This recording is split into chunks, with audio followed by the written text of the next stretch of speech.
Thank you. That was a fun debate. I've inexperienced as I am at debating, it was nonetheless a great experience to have the chance to speak with the moderators, but also with Representative Kennedy. I thought it was a good debate. We were able to discuss a wide array of issues, and I appreciated the chance to be seen by people across our state. So with that, any questions you might have? Governor, your opponent tonight made a lot about what he sees as inconsistencies in your policies and offered a few examples of how he thinks you've changed your mind over time. Can Utah voters trust you to be consistent with what you're saying on the campaign trail today?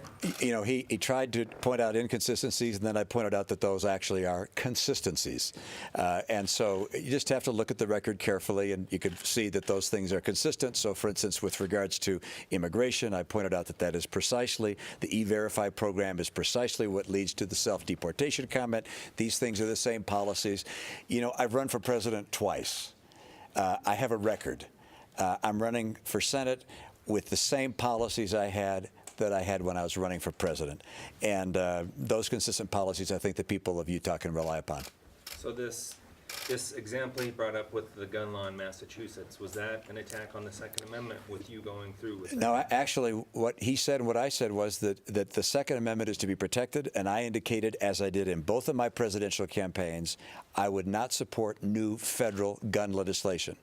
The exception is with regards to bump stocks, which I don't think ought to be in the public domain, and upgrading our background check technology, which the president has also called for. I think, by the way, the administration has also called for eliminating bump stocks or from public sale. Representative Kennedy and I agreed that states are the places that people should make policy with regards to school safety and gun laws, if there are any.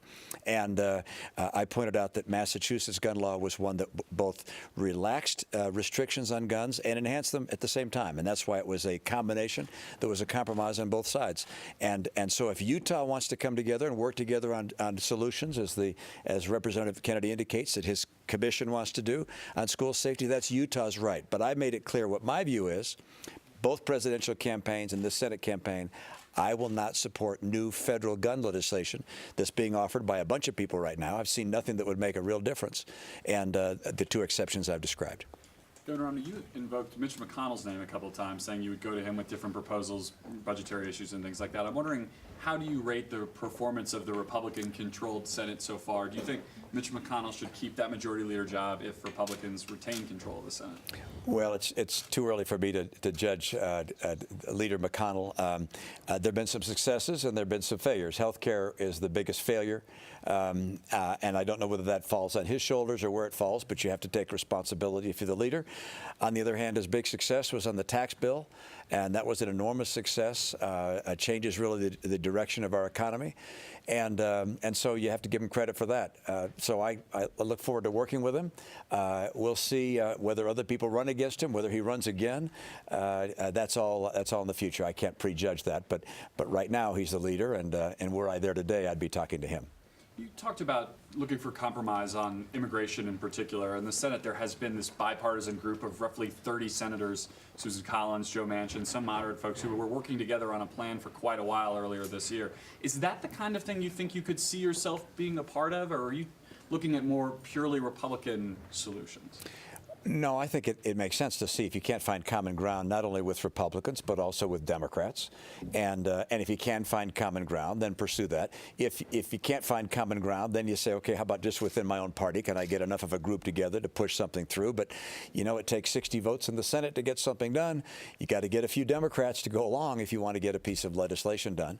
And look, I'm realistic enough to recognize that one senator isn't going to be able to pull together the whole U.S. Senate.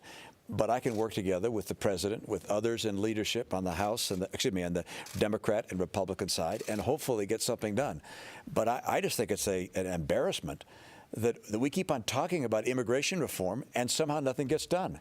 I'm getting to the point where it's getting frustrating, and I want to make sure that we get something done so that people understand what their future is going to be. Your plan on the omnibus spending bill, is that an idea that's been ever tried before, and why would that work when so many other things have not? Well, I can tell you that if it's been tried before, it hasn't been successful. And I believe that by virtue of having been the Republican nominee and also having campaigned with some 40 different Republican senators, that I have relationships with members in the Senate that will allow me to put together a group, hopefully large enough to have influence, and to give the leader, if it's Leader McConnell or whoever it might be, but to give that leader some backbone when it comes to saying, no, we're not going to go along with an omnibus bill. We're not going to go along with a continuing resolution. We want to get back to regular order. I think the American people expect that. I think we were frustrated that we've added to the deficit as much as we did with the last omnibus bill. And I believe even the president said he doesn't want to sign another one like that. If enough people come together and if you will combine our strength, hopefully we can find a way to live within the spending caps which had previously been put in place. Governor, what do you say to the Parkland students and some of these other student victims of gun violence who look at solutions like the ones you've put forward, and say this is not enough, that it has to include something more substantial on guns specifically? Well, what I say is let's look and figure out what actually will make a difference, not what makes political points, but what will actually make a difference. All right, there are, 400 million guns in the United States? We're not going to take away 400 million guns. I wouldn't want to. The Second Amendment protects our rights to guns. And so given the reality and given our Second Amendment, which I support, if we want to have safety in our schools, how do we do that?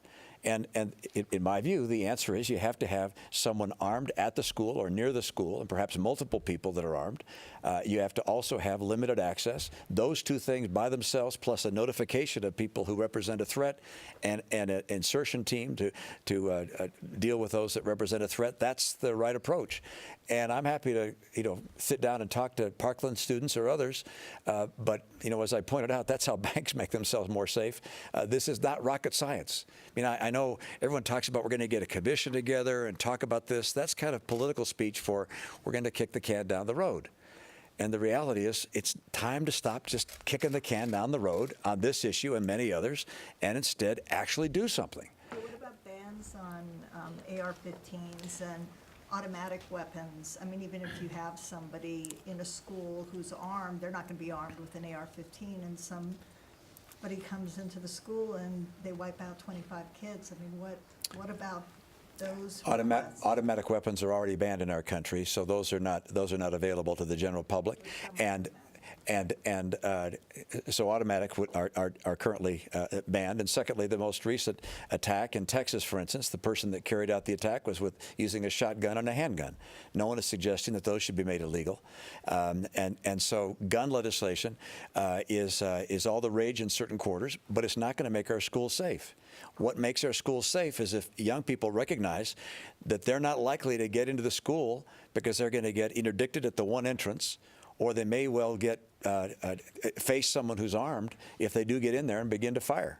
Governor, are you talking about armed guards, teachers being armed, administrators being armed? What are you talking about? That's going to have to be decided probably school district by school district. I mean, my preference would be law enforcement personnel. But I recognize that that's going to present a problem in some places. So in Circleville, for instance, we got 3 schools. I talked to the sheriff. I said, how many deputies does he have? 2. So we got 1 sheriff and 2 deputies for 3 schools. All right, there's no way that they're going to be able to have law enforcement at each one of those schools, but they need to have provision for someone else or some other group of people, some capacity to deter a student from doing something or repelling an attack were it to occur. And it could be law enforcement, it could be retired law enforcement, it could be, I mean, there are a number of possibilities, but that's going to have to be decided place by place. And for instance, in New York City, it could probably be a police officer. I mean, I was surprised to learn when I was organizing the Olympics and I spoke with the person in New York who was bidding for the games. I said, how many law enforcement personnel do you have in New York City? 35,000. All right, so they've got enough to put police in schools, but in Circleville, that's not going to work. So it's going to have to be decided, if you will, community by community. We have time for one more question. Oh, we've answered them all. Which Romney versus Kennedy debate did you prefer? There was a fun one in Springfield, which I just have to. I was just laughing about it earlier, which was I was debating Senator Kennedy in Springfield, Massachusetts.